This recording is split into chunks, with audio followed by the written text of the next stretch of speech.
I never thought I'd end up here, spilling my guts on some anonymous subreddit. Honestly, I never thought I'd be stupid enough to get caught in a mess like this. But life's funny that way, smacks you when you're least prepared, leaves you reeling. It started a few weeks ago, right before what I thought was going to be our perfect anniversary. My wife, Lisa, and I had been together for years. We planned this big celebration, thinking about all the trips, the future, finally tying the knot after so many delays. I was excited, so was she. Or at least I thought she was. The first sign, nothing obvious. No huge fights, no silent treatments, just little things that didn't add up. She'd stay late at work more often, saying she was finishing a project. Her phone was always tucked away in her purse, face down, whenever I came near. That felt odd because she's usually pretty open about her phone. I'd glance at her when she wasn't paying attention, see the glow of a message, then she'd quickly lock it or turn away. But I shrugged it off. I really wanted to trust her. Still, my gut was annoying. It told me something was off, but I pushed it aside, focusing instead on the upcoming celebration. Then, about 2 days before our anniversary, I noticed her absences piling up. Her story about late meetings became more elaborate. She'd leave in the mornings with a quick kiss, but her scent, a faint trace of perfume I didn't recognize, lingered on her clothes. That's when I started paying closer attention. One night I was sitting on the couch minding my own business when she got a late call.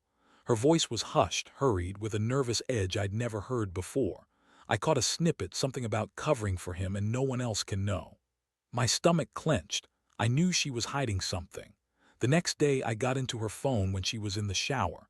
I wasn't proud, but I needed to see if my suspicions were right.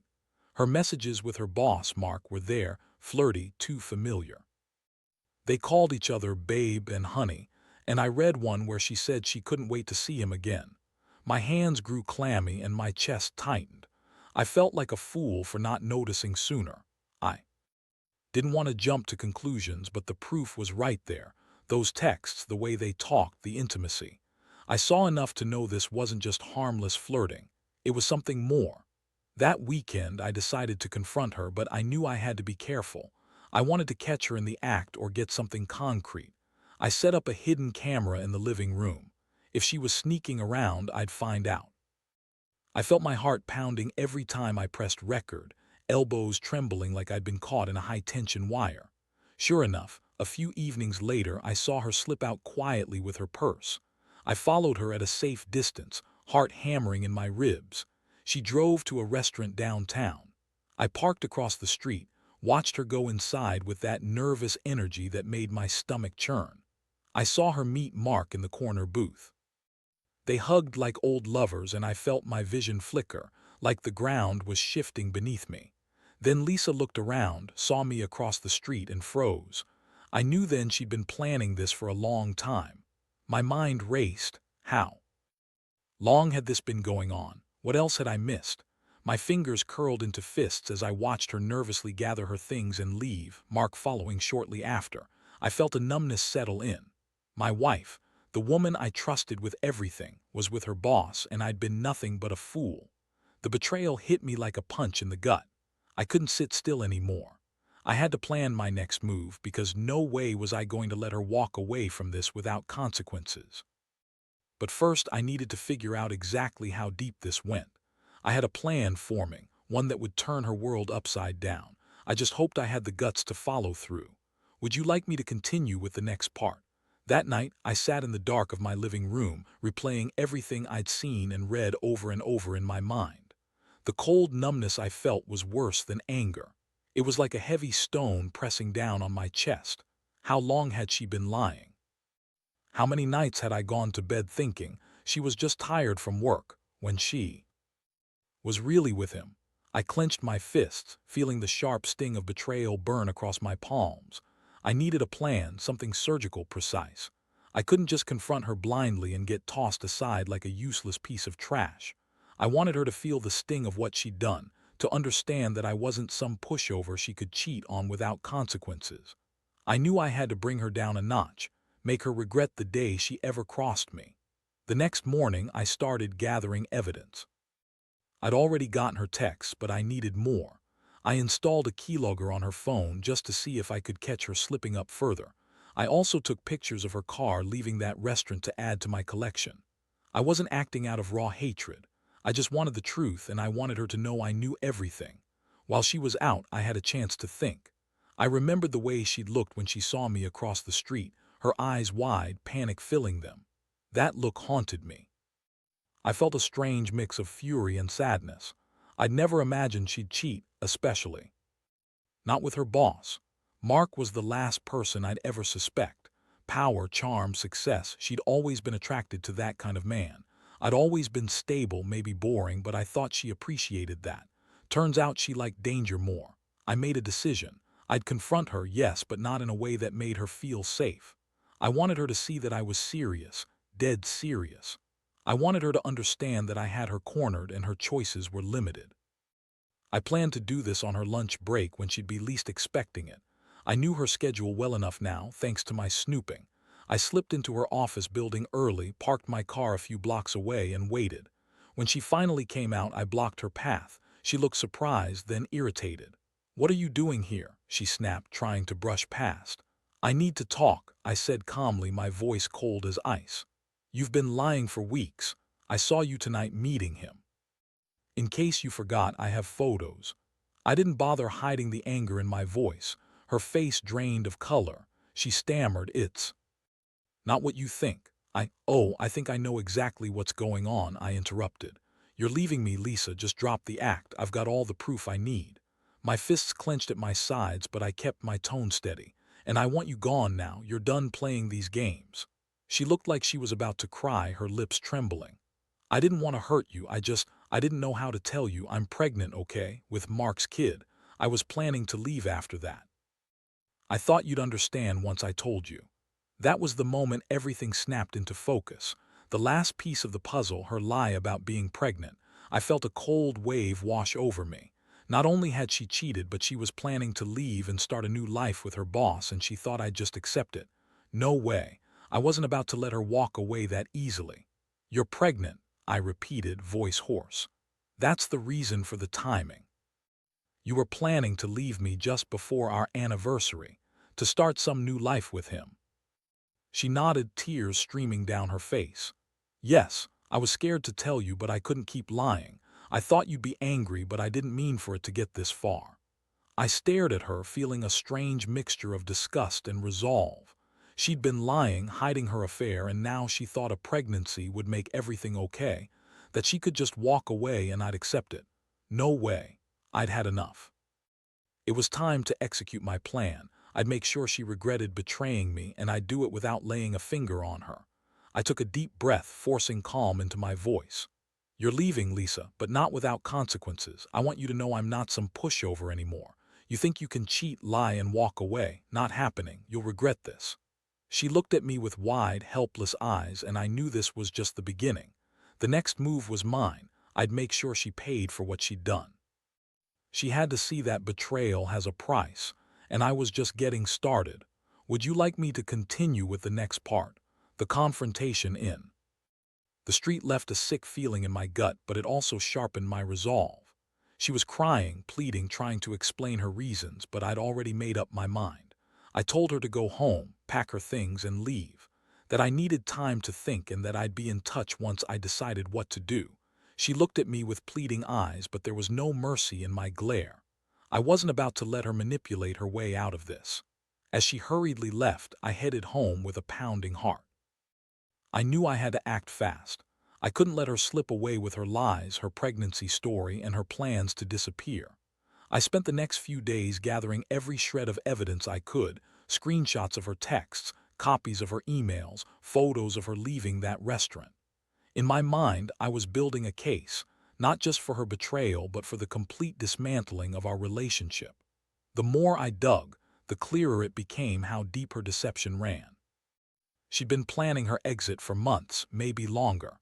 I remembered the little things, the way she'd avoid intimacy, the way her phone was always on lockdown. Every small detail now felt like a piece of a puzzle, one that painted a picture I didn't want to accept but couldn't ignore anymore. One night, I found myself pacing the living room, feeling the weight of my anger and betrayal crush down on me. I was boiling inside, but I knew I had to stay sharp. I couldn't afford to make mistakes now. I pulled out a notebook and started writing down my plan. How I'd confront her again, what I'd say, how I'd make her understand I wasn't going down without a fight. My plan was simple but ruthless. I wanted her to understand that her lies had consequences, that I was serious about ending this. I wasn't just going to kick her out and walk away. I wanted to make her regret ever messing with me. I wanted her to feel the loss, the betrayal, the shame that she'd inflicted on our relationship. The first step, I decided to let her see that I knew everything publicly, subtly. I arranged for a friend to send her a message, pretending to be from a mutual acquaintance, asking about her pregnancy and how her new life was coming along. I watched her reactions through my hidden cameras. Her face turned pale when she saw the message, her hands trembling. That was when I knew I had her cornered. Then I scheduled a meeting with her at a neutral place, her favorite coffee shop. I wanted her to see that I wasn't afraid of her anymore. I wanted her to realize I had my ducks in a row. When she arrived, I looked her straight in the eyes and said, "Lisa, I know everything. The texts, the late nights, the restaurant, the pregnancy, everything, and I want the truth now." She looked like she wanted to crawl out of her skin. "I was going to tell you, save it," I cut her off sharply. "You were planning to leave me, weren't you, with Mark? You think a fake pregnancy could buy you time, make me forget? No, I see right through you, and I'm done playing your game." Her eyes welled up with tears. "I didn't mean for it to go this far. I just felt trapped, scared. I thought I could fix everything, but I see now I was wrong." I leaned forward, voice low and hard. "You're leaving, Lisa, but I want you to know I'm not just walking away quietly. You've hurt me and I won't forget that. You may think you're escaping, but I'm going to make damn sure you regret every second of this betrayal." I told her that I'd be taking control, that I was going to handle everything from now on, her moving out, dividing our assets, and making sure she paid for her lies. I knew I had to be precise, calm, and unwavering. The last thing I wanted was for her to see me as angry but unsteady. After that meeting, I started making arrangements. I contacted a lawyer, prepared the paperwork for divorce, and found a place to stay. I wanted her out of my life, and I wanted her to know I was serious. I even started to feel a strange sense of liberation. This wasn't just about revenge. It was about regaining my dignity. I handed her the papers the following day, along with the keys to her apartment. "You're free to go," I told her, "but don't think this is over. You've lost me and you've lost everything you thought you had." She looked devastated, tears streaming down her face. "Please, no," I said, cutting her off. "This is what you wanted. This is the price you pay for betrayal." As I watched her walk out the door for the last time, I felt a strange sense of relief mixed with emptiness. It was over. The betrayal was out in the open, and I'd done everything I could to stand tall. I realized then that revenge isn't just about hurting someone. It's about reclaiming yourself, about making the other person understand they can't get away with treachery without consequences. The lesson: trust is fragile, and once broken, there's no going back. Sometimes the only way to move on is to make the betrayal so unmistakable that the other person regrets ever crossing you. Would you like me to continue with the next part? The aftermath hit me harder than I expected. I thought once I handed her the papers and keys, I'd feel some kind of victory. Maybe even relief. Instead, I just felt hollow. The house felt too quiet, like a hollow shell where we used to be. I poured myself a drink, sat on the empty couch, and stared at the spot where she'd sat so many times. The silence hammered through me, louder than any words could be. For days, I moved through the motions, packing her clothes, canceling accounts, changing passwords, like I was trying to erase her from my life. But the truth was, I couldn't get her out of my head. Every time I closed my eyes, I saw her face, those tears, that pleading look she'd given me. And I kept asking myself, how could I have missed all of this? How did I let it get so far? I knew I had to do some serious reflection. Sitting idle wasn't going to fix anything. I started jogging in the mornings, trying to clear my head. The cool air hit my face, sharp and refreshing. I'd listen to music or just breathe in the silence. It was the only way I could keep from crashing into full-blown rage or despair. One night I sat in a local pub trying to drown my thoughts. A friend approached, sensing I was off. "You okay, man?" he asked, taking a seat beside me. "Yeah," I muttered, taking a long sip. "Just some shit I gotta deal with, you know." He looked at me with concern. "You sure? You seem different." I shrugged. "Just tired of the whole thing. She's gone. I'm better off without her now. That's what I keep telling myself." But deep down, I knew I wasn't really over it. Not yet. I needed to do something else, something concrete to restore my sense of control. That's when I remembered the photos I'd taken, the messages I'd saved. I wanted to make her see that I wasn't just going to disappear quietly. I needed her to understand she'd crossed a line, and I'd make sure she paid. I started by leaking my evidence to her friends and family. Not all at once, but enough to shake her foundation. I wanted her to realize that her lies had consequences, that her secret affair wasn't just some fling. It was a betrayal that would ripple through everyone she knew. My goal was simple: make her feel exposed, vulnerable, and ashamed. I knew I couldn't undo what she'd done, but I could make her regret it. One afternoon, I saw her stumble when she opened her phone and saw a message from her boss, an anonymous tip about their relationship. Her face drained of color. She tried to hide it, but I saw her trembling. That was the moment I knew I'd succeeded in my subtle form of revenge. The power was back in my hands, and I was starting to feel some sense of justice. But I wasn't finished. I wanted her to really feel the loss, the damage she'd caused. I devised a plan to make her feel her reputation crumble, to make her realize that no amount of lies could fix what she'd broken. I arranged for a private investigator to follow her for a few days, just enough to find out who she was still talking to, what she was doing. I wanted her to see that her secret life was exposed, that she no longer had control.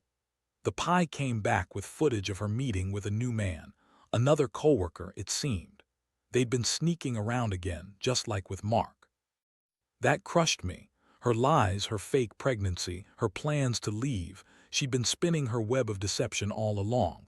I felt the cold rush of satisfaction and anger mixing inside me. I'd caught her at her game, and I wasn't about to let her have the last word. I called her one evening, voice steady but cold. "We both know you're still lying, Lisa. You're not pregnant, not with Mark's child. You're just trying to buy yourself more time, but it's over. You lost your leverage the moment you decided to cheat. You're not fooling anyone anymore." There was silence on the line, then she whispered, "What do you want from me?" "I want you to understand what it means to betray someone. I want you to see the damage you've done. And I want you to know I won't be a part of your lies anymore." I paused, then added, "You're going to leave town, and I want no contact. You're dead to me now." That was my turning point, taking back my power, making her realize that her actions had consequences. I started to feel a strange sense of clarity. Revenge isn't about violence or chaos. It's about reclaiming your dignity and making sure the other person pays for crossing a line. The fallout from all this: she's gone, and I'm finally starting to breathe again. But the scars remind me, trust isn't easy to rebuild once broken. And sometimes the only way to heal is to make the other person understand they've lost what mattered most. Would you like me to continue with the next part? A few weeks passed since I handed her the keys, and honestly I felt a strange mix of relief and emptiness. I'd done everything I set out to do, collected evidence, exposed her lies, made her feel the weight of betrayal. The house was quiet now, too quiet. Every room echoed with memories I tried not to dwell on. Sometimes I'd sit in what used to be our living room, staring at the empty space where she'd once sat, feeling the weight of her absence settle deep in my chest. But I knew I couldn't just sit around feeling sorry for myself. That's not how you recover from something like this. So, I started focusing on myself. I hit the gym more often, pushing through the physical exhaustion in hopes of dulling the emotional one. I rearranged my apartment, got rid of old photos, and even bought new furniture, small steps to reclaim my space, my life. Yet, no matter how much I tried to distract myself, the image of her crying, pleading, and lying still haunted me. One night, I decided to confront the last thing I hadn't fully dealt with: her false pregnancy. I knew she'd been lying about that to manipulate me, to give her an excuse to leave, and I wasn't going to let her get away with it. I'd kept quiet about it for too long, but now I needed answers. I texted her, telling her I wanted to meet. Her reply was hesitant but agreed. The next afternoon, I met her at a quiet park. She looked tired, her face shadowed with guilt. She sat nervously on the bench, fidgeting with her hands. I took a long breath and looked straight into her eyes. "You lied about the pregnancy," I said bluntly. "You told me you were pregnant to buy time, to make me feel guilty, but I know you were. You just wanted an excuse, didn't you?" She looked away, silent. "I want the truth. Why did you do it?" Her voice trembled. "Because I was scared. I didn't know how to tell you I was leaving. I thought if I said I was pregnant, you'd understand and maybe let me go without a fight." I clenched my fists so hard my knuckles turned white. "You were willing to lie, manipulate, and hurt me just to escape. That's cold, Lisa. You played with my feelings, made me think I was going to be a father when all along it was a lie." She broke down sobbing, tears streaming down her face.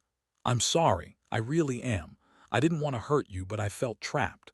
I was selfish, I admit it. But I didn't want to lose everything, and I thought I could fix it later." I shook my head, feeling the last bits of anger bubble up.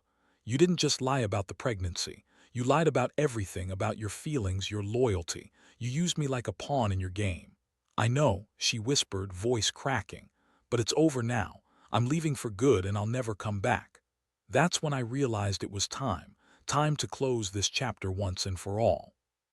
I looked at her, knowing I'd never forget the pain, but also understanding I had to cut the cord to heal.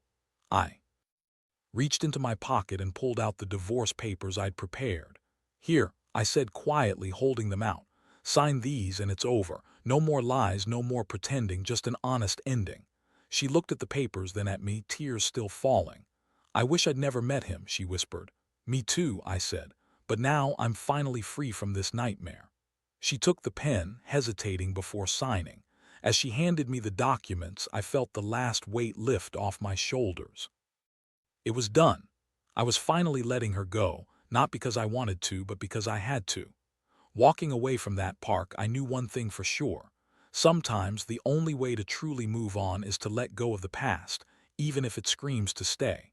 Trust is fragile, and once broken, it's almost impossible to mend. But what's more important is reclaiming your dignity, and knowing you have the strength to walk away when someone betrayed everything you believed in. Would you like me to finish with the final part? The days that followed were some of the hardest I've ever faced. House was still empty, the silence almost deafening. Every corner, every piece of furniture seemed to remind me of what I'd lost. I'd wake up in the morning with that familiar ache in my chest, the weight of betrayal pressing down on me like a heavy stone. But gradually, something shifted. It wasn't easy and it wasn't overnight, but I started to see the faint glimmer of something better, something I could rebuild. I knew I needed to make a clean break, completely disconnect from her, from the lies, from the memories that haunted me. One morning, I gathered all the remaining evidence, her texts, her emails, the photos, the fake pregnancy documents, and put them into a folder. I went to the local park, sat on a bench, and carefully handed everything over to a friend I trusted. "Drop this off at her new place," I told him. "Make sure she sees it all." It felt good in a way. Like I was finally taking control, striking the final blow to her lies. I watched her face when she got the package, a mixture of shock and shame. I saw her break down when she realized I exposed everything. That moment was my closure. I didn't want her to suffer forever, but I wanted her to understand she couldn't cheat, lie, and betray without consequences. And that's what I did, delivered the evidence, cut all ties, and walked away. I didn't want any more drama, any more lies. I wanted to reclaim my peace. So I closed the chapter with a simple act. I handed over the keys, filed for divorce, and told her to leave my life for good. Watching her pack her things, I felt a strange sense of calm. This was the end, and I'd finally won back my dignity. Looking back now, I realize how much strength it took to get here. I used to think love meant trusting blindly, but I learned that sometimes the harshest lessons teach the most valuable truths. Trust can shatter in an instant, and the only way to fix that is by standing tall and setting boundaries no one should cross. I might be bruised, but I'm stronger for it. My advice: if you ever find yourself in a situation like this, don't just react impulsively. Gather your evidence, stay calm, and plan your next move carefully. Revenge isn't about hurting the other person for the sake of it. It's about reclaiming your life, your dignity, and your peace of mind. Sometimes the best revenge is simply walking away and showing that you're better than the damage they tried to do. Betrayal cuts deep, but it doesn't have to define you. You're the one who gets to decide what happens next. And trust me, moving on is the sweetest revenge of all.